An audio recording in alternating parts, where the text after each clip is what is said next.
ঐরাবত বজ্রঘাতে ও মাতা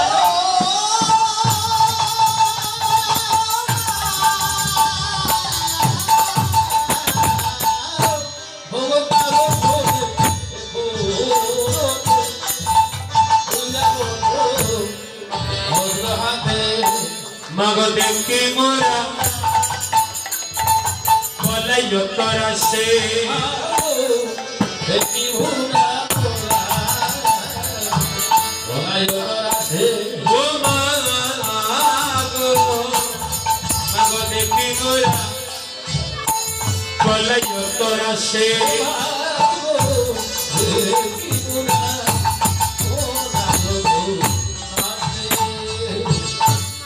চতুর্মুখী ব্রহ্মা আর এরপরে যে মানুষ সে কেমন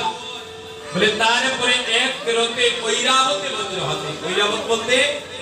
হাতি হাতির পৃষ্ঠে চড়ে এক মানুষ আসে তার হাতে বজ্র তার 1000 চোখ মা মনে মনে করে সে তো আর কেউ নয় সে কে গো সে কে হাতির পৃষ্ঠে চড়ে আসলো বলে দেবরাজ সেও এসে তোমার কপালে তবে করে স্তুতি করে শুধু তাই নয় গো ভাই আমরা আলো দেখলাম তারপরে একজনে বিশ্বপৃষ্ঠে আলো বলে দিয়া সিংহা জঙ্গুর শিরে যথা দৃঢ়তানে বর্ষায়কে বিভূষণ সদয় জপয়ে রাম তারপরে বিশ্বপৃষ্ঠে চলে তার কলমের উপর চলে যে মানুষ আসে তার সর্বাঙ্গে ছাই মাথা পরনে বাঘের চাল মাথায় জটা সেখানে আবার এক পারে চাঁদ রাখা মাতা গঙ্গা সেখানে বিরাজ করছে সর্বাঙ্গে ছাই মাথা পরনে বাঘের চাল দেখলে মনে হয় যেন টিকটা গাবো লাইটের মতো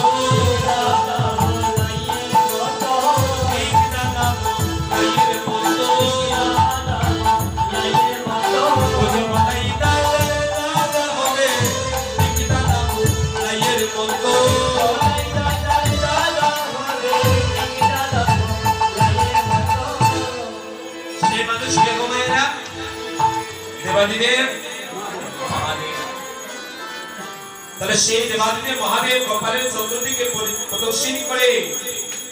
আর কি নাম জপ করে বলে সদাই জপে রাম নাম মহাদেব রাম নাম জপ করছে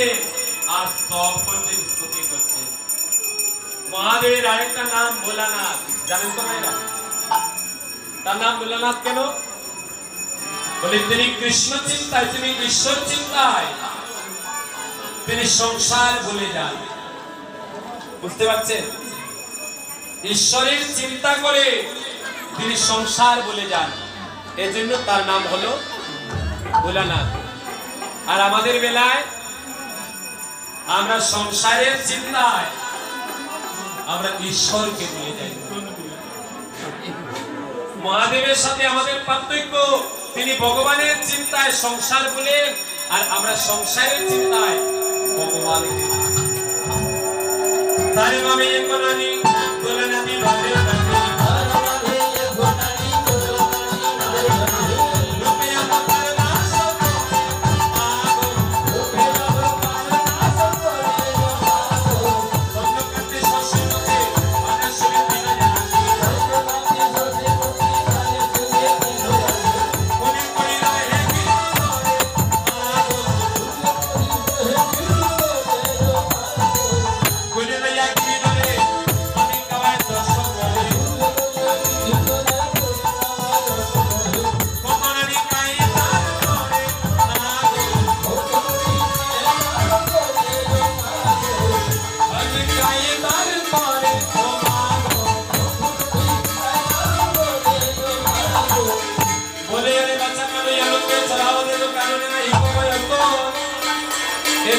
सीताने कहे मां তুমি না করো ভয় কেন গেলে যত সুখ তুমি দুই হাতে কপালে কে লবণে খাওয়াও কিন্তু বৃন্দাবনে গোচারণে এমন একজন মা আছে যার এক হাত নয় দুই হাত নয় তার 10 হাত